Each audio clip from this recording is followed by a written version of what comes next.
Азыркы кыйчалыш кырдаалда кирди чыкты маселеси кыйнап жатабы? Москва шаарындагы мекендештерге Москва Казакстан ишенимдүү кирди чыкты кызматын сунуштайбыз. Биздин тажрыйбалуу айдоочулар жана таза тыккан унааларыбыз кызматыңыздарда.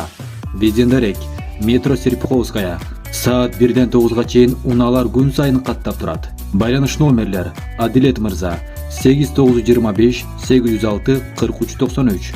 24 саат бою байланыштабыз. Ойлонбой чала бериңиздер. Коопсуздук биринчи орунда.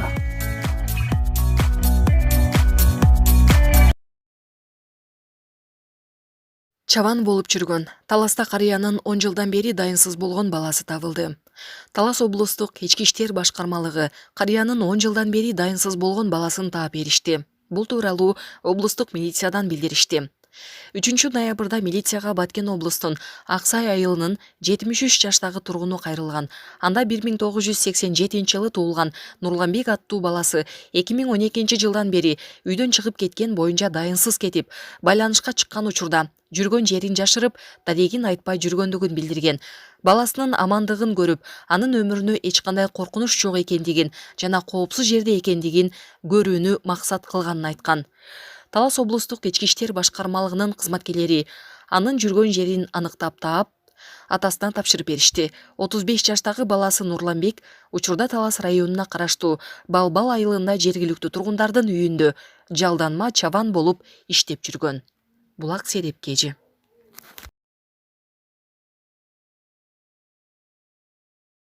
Москвада кыргызстандыктардын 4 миллион долларын уурдап кетишти. Москвадагы Домодедово аэропортунда белгисиз эки адам Кыргызстандын 2 жаранынын 4 миллион АКШ долларын тоноп кетишкен. Россиялык ЧМКлардын маалыматына караганда, каракчылар кылмыш болгон жерден качып кетишкен. Азыр полиция аларды издеп жатат. Эркектер Москвага бизнесин каттоо үчүн учуп кетишкен. База басылмасынын маалыматына ылайык, каракчыларга ок атууга туура келген эмес. Чет элдиктер аларга акча берип, кылмышкерлер кетип калышкан. Каракчылардын унаалары Токойдон табылган. Москва агенттиги кылмышкерлер Lexus жана Land Cruiser үлгүсүндөгү унааларды уурдап кетишкенин тактады. Алар өздөрү Chevrolet үлгүсүндөгү жол тандабасы менен качып кетишкен. Булак Назар Ньюс Кежи.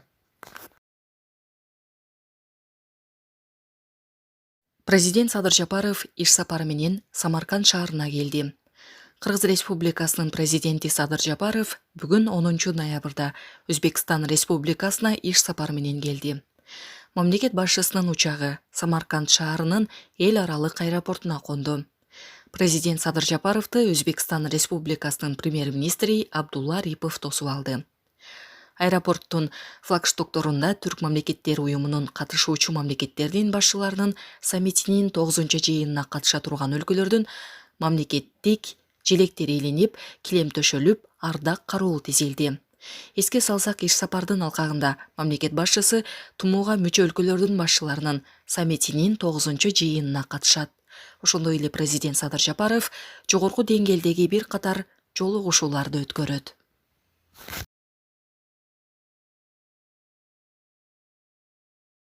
Иран добуштан ылдам ракета жасаганын жарыялады. Ирандын аэрокосмос күчтөрүнүн командачысы Амир Али Хаджизаде өз өлкөсү добуштан ылдам баллистикалык ракета жасаганын билдирди. Тасним агенттиги анын сөздөрүнө таянып жазганына караганда, ракета жер атмосферасынын астында да, үстүндө да маневр жасай алат. Абадан коргонуунун заманбап түзүмдөрүн буйтап өтүүгө жөндөмдүү.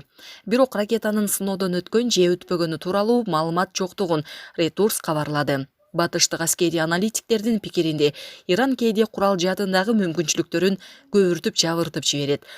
Мындай ракеталарды Орусия, Кытай сынаган, Түндүк Кореяда сынаган болушу мүмкүн. Австралия, Улуу Британия жана Франциядагы добуштан ылдам куралдарды жасоо пландарын жарыялашкан.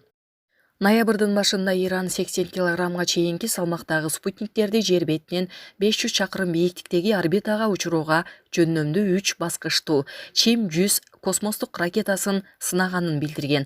АКШ Ирандын аракеттерин бейпилдикти бузуу деп атаган. Вашингтон Чим-100 өзөктүк дүрмөт алып жүрүү үчүн да колдонулушу мүмкүн деп кооптонууда.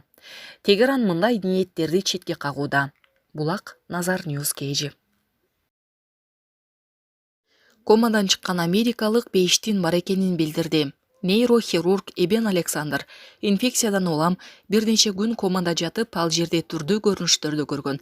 Ошондон кийин ал киши бейиштин бар экенинен күмөн санабаганын айткан деп жазат британиялык The Sun басылмасы.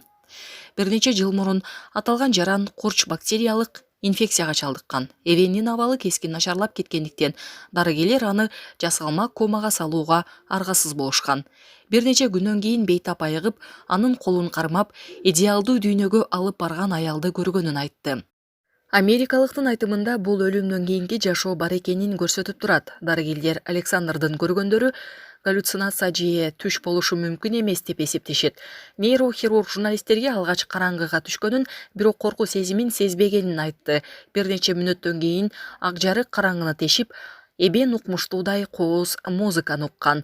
Америкалыкты аркы дүйнөгө эч нерсе дебеген, бирок жылуу жылмаюу, мээримдүү көздөрү бар аял коштоп жүргөн. Сапарда ал кандайдыр бир кудайсымалга жолугуп, бирок аны тааный алган эмес. Эксперттердин айтымында бул көрүнүштөр адам өлүм алдында тургандагы мээнин иштеши менен байланыштуу. Булак Назар Ньюс KG.